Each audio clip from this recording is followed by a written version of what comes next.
Salve, minha gente! Sejam bem-vindos! Eu sou Eric Camacho e este é o Bíblia para Preguiçosos. No vídeo de hoje, nós daremos continuidade ao Evangelho de São João. Se você está comigo, assista o vídeo até o final, deixe o seu like, inscreva-se no canal. Vamos à leitura a partir do capítulo 5. Terceiro sinal: Jesus cura o paralítico. A vida está acima da lei. Depois disso, houve uma festa dos judeus e Jesus foi a Jerusalém. Em Jerusalém, perto da Porta das Ovelhas, existe uma piscina rodeada por 5 corredores cobertos. Em hebraico, a piscina chamava Betesda. Muitos doentes ficavam aí deitados. Eram cegos, coxos e paralíticos, esperando que a água se movesse, porque um anjo descia de vez em quando e movimentava a água da piscina. O primeiro doente que entrasse na piscina depois que a água fosse movida, ficava curado de qualquer doença que tivesse. Aí ficava um homem que estava doente, havia 38 anos. Jesus viu o homem deitado e ficou sabendo que estava doente havia muito tempo. Então lhe perguntou: "Você quer ficar curado?" O doente respondeu: "Senhor, não tenho ninguém que me leve à piscina quando a água está se movendo. Quando vou chegando, outro já entrou na minha frente." Jesus disse: "Levante-se, pegue sua cama e ande." No mesmo instante, o homem ficou curado, pegou sua cama e começou a andar. Era um dia de sábado, por isso as autoridades dos judeus disseram ao homem que tinha sido curado: "Hoje é dia de sábado, a lei não permite que você carregue a cama." Ele respondeu: "Aquele homem que me curou disse: pegue sua cama e ande." Então os dirigentes dos judeus lhes perguntaram: "Quem foi que disse a você para pegar a cama e andar?" O homem que tinha sido curado não sabia quem era, porque Jesus tinha desaparecido no meio das pessoas que estavam reunidas nesse lugar. Mais tarde, Jesus encontrou aquele homem no templo e lhe disse: "Você ficou curado, não peque de novo, para que não lhe aconteça alguma coisa pior." Então o homem saiu e disse às autoridades dos judeus que tinha sido Jesus quem o havia curado. Então as autoridades dos judeus começaram a perseguir Jesus, porque ele havia curado em dia de sábado. Jesus então lhes disse: "Meu Pai continua trabalhando até agora e eu também trabalho."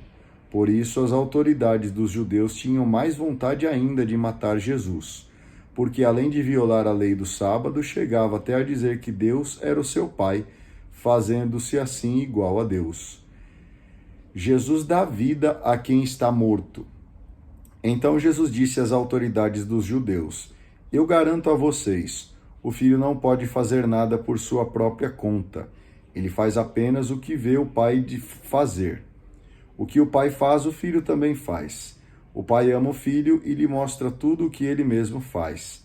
E lhe mostrará obras ainda maiores que deixarão vocês admirados. Assim como o Pai ressuscita os mortos e lhes dá a vida, o Filho também dá a vida a quem ele quer dar.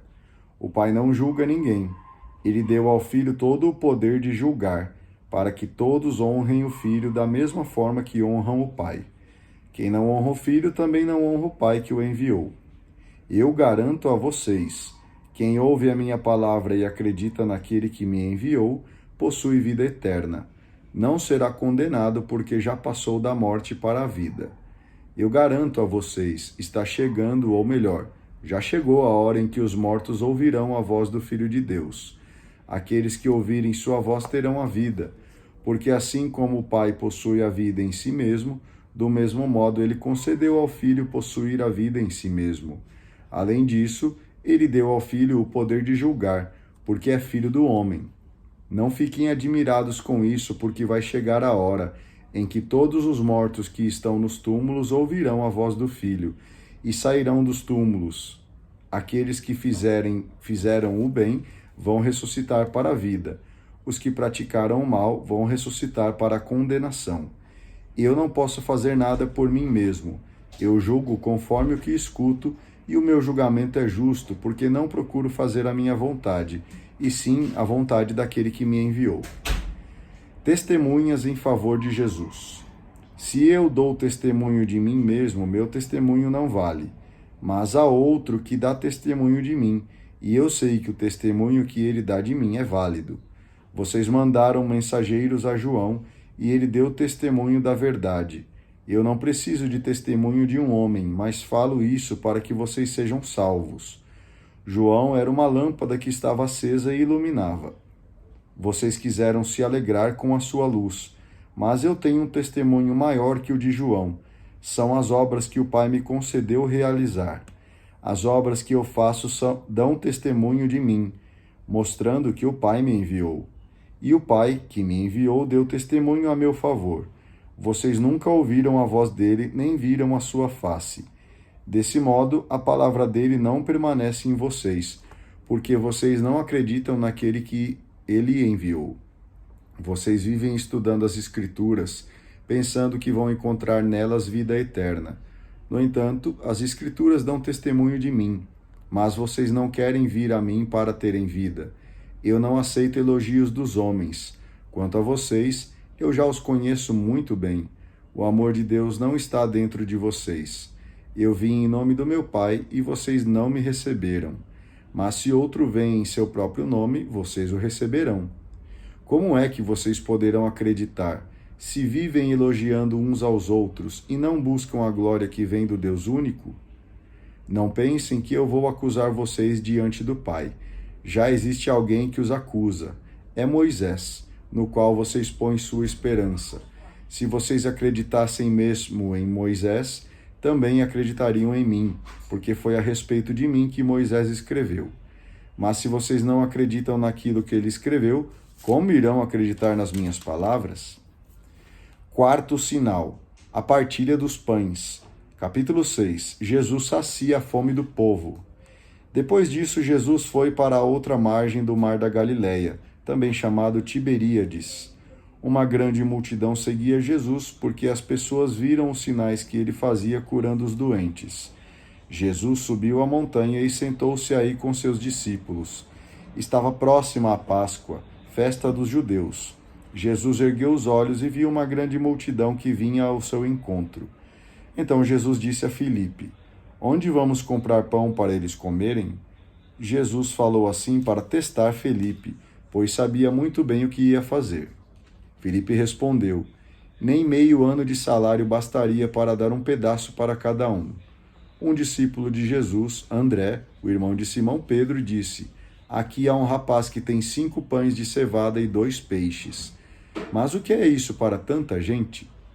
Então Jesus disse: Falem para o povo sentar. Havia muita grama nesse lugar e todos sentaram. Estavam aí 5.000 pessoas, mais ou menos. Jesus pegou os pães, agradeceu a Deus e distribuiu aos que estavam sentados. Fez a mesma coisa com os peixes, e todos comeram o quanto queriam. Quando ficaram satisfeitos, Jesus disse aos discípulos: Recolham os pedaços que sobraram, para não se desperdiçar nada. Eles recolheram os pedaços e encheram 12 cestos com as sobras dos 5 pães que haviam comido. As pessoas viram o sinal que Jesus tinha realizado e disseram: Este é mesmo o profeta que deveria vir ao mundo. Mas Jesus percebeu que iam pegá-lo para fazê-lo rei. Então ele se retirou sozinho, de novo, para a montanha. Quinto sinal: Jesus caminha sobre as águas. Não tenham medo. Ao cair da tarde, os discípulos de Jesus desceram ao mar. Entraram na barca e foram em direção a Cafarnaum, do outro lado do mar. Já era noite e Jesus ainda não tinha ido ao encontro deles.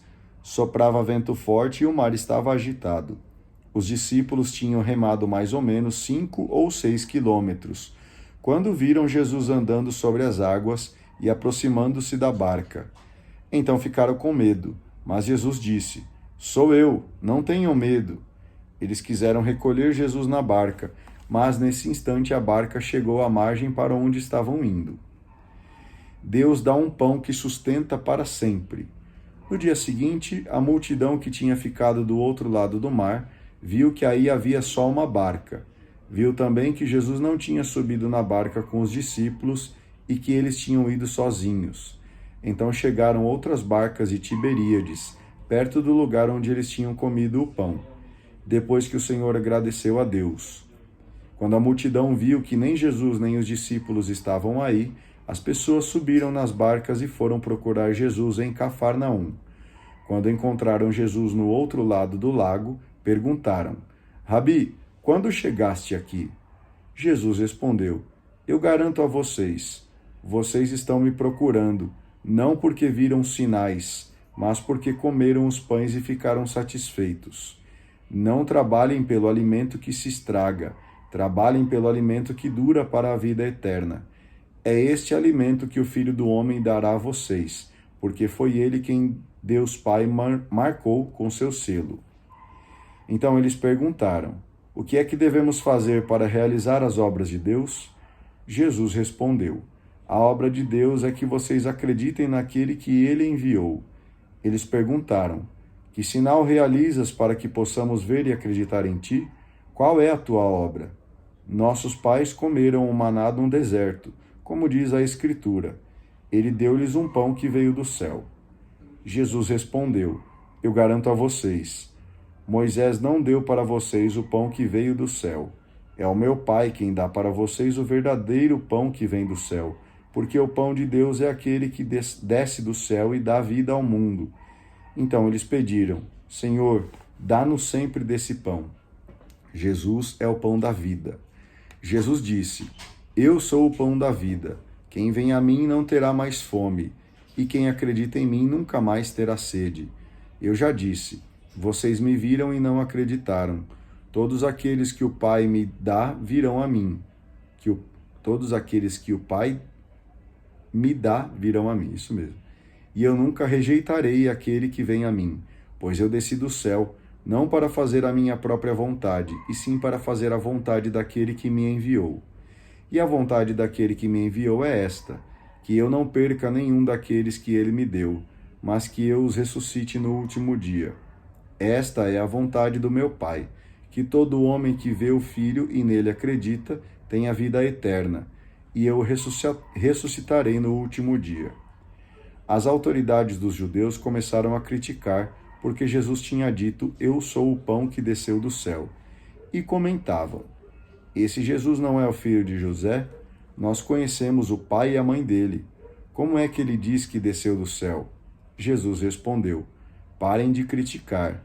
Ninguém pode vir a mim se o Pai que me enviou não o atrai, e eu o ressuscitarei no último dia. Está escrito nos profetas: Todos os homens serão instruídos por Deus. Todo aquele que escuta o Pai e recebe sua instrução vem a mim. Não que alguém já tenha visto o Pai. O único que viu o Pai é aquele que vem de Deus. Eu garanto a vocês: quem acredita possui vida eterna. Eu sou o pão da vida. Os pais de vocês comeram o maná no deserto e, no entanto, morreram. Eis aqui o pão que desceu do céu. Quem dele comer nunca morrerá. Jesus é o pão que sustenta para sempre. E Jesus continuou: Eu sou o pão vivo que desceu do céu. Quem come deste pão viverá para sempre. E o pão que eu vou dar é a minha própria carne, para que o mundo tenha vida. As autoridades dos judeus começaram a discutir entre si: Como pode esse homem dar-nos a sua carne para comer? Jesus respondeu: Eu garanto a vocês, se vocês não comem a carne do Filho do Homem e não bebem o meu sangue, não terão vida em vocês. Quem come a minha carne e bebe o meu sangue tem vida eterna, e eu o ressuscitarei no último dia, porque a minha carne é verdadeira comida e o meu sangue é verdadeira bebida. Quem come a minha carne e bebe o meu sangue vive em mim e eu vivo nele. E como o Pai, que vive, me enviou e eu vivo pelo Pai. Assim, aquele que me receber como alimento viverá por mim. Este é o pão que desceu do céu. Não é como o pão que os pais de vocês comeram e depois morreram. Quem come deste pão viverá para sempre. Jesus disse essas coisas quando ensinava na sinagoga de Cafarnaum. A fé em Jesus exige decisão. Depois que ouviram essas coisas, muitos discípulos de Jesus disseram: Esse modo de falar é duro demais. Quem pode continuar ouvindo isso? Jesus sabia que seus discípulos estavam criticando o que ele tinha dito. Então lhes perguntou: Isso escandaliza vocês? Imaginem então se vocês virem o Filho do Homem subir para o lugar onde estava antes. O Espírito é que dá a vida, a carne não serve para nada. As palavras que eu disse a vocês são Espírito e vida. Mas entre vocês há alguns que não acreditam. Jesus sabia desde o começo quais eram aqueles que não acreditavam e quem seria o traidor. E acrescentou: é por isso que eu disse: ninguém pode vir a mim se isso não lhe é concedido pelo Pai. A partir desse momento, muitos discípulos voltaram atrás e não andavam mais com Jesus. Então Jesus disse aos 12: vocês também querem ir embora? Simão Pedro respondeu: a quem iremos, Senhor? Tu tens palavras de vida eterna. Agora nós acreditamos e sabemos que tu és o Senhor, o Santo de Deus. Jesus disse aos 12: vocês não são os 12 que eu escolhi? Apesar disso, um de vocês é um diabo. Jesus estava falando de Judas, filho de Simão Iscariotes, porque Judas iria trair Jesus, apesar de ser um dos 12 apóstolos. Muito bem, eu agradeço a você que acompanhou a leitura destes 2 capítulos até aqui. Peço que inscreva-se no canal, deixe o seu like, faça o seu comentário e a gente se vê no vídeo de amanhã. Tenha um excelente dia, que Deus continue te abençoando. Um grande abraço, tchau!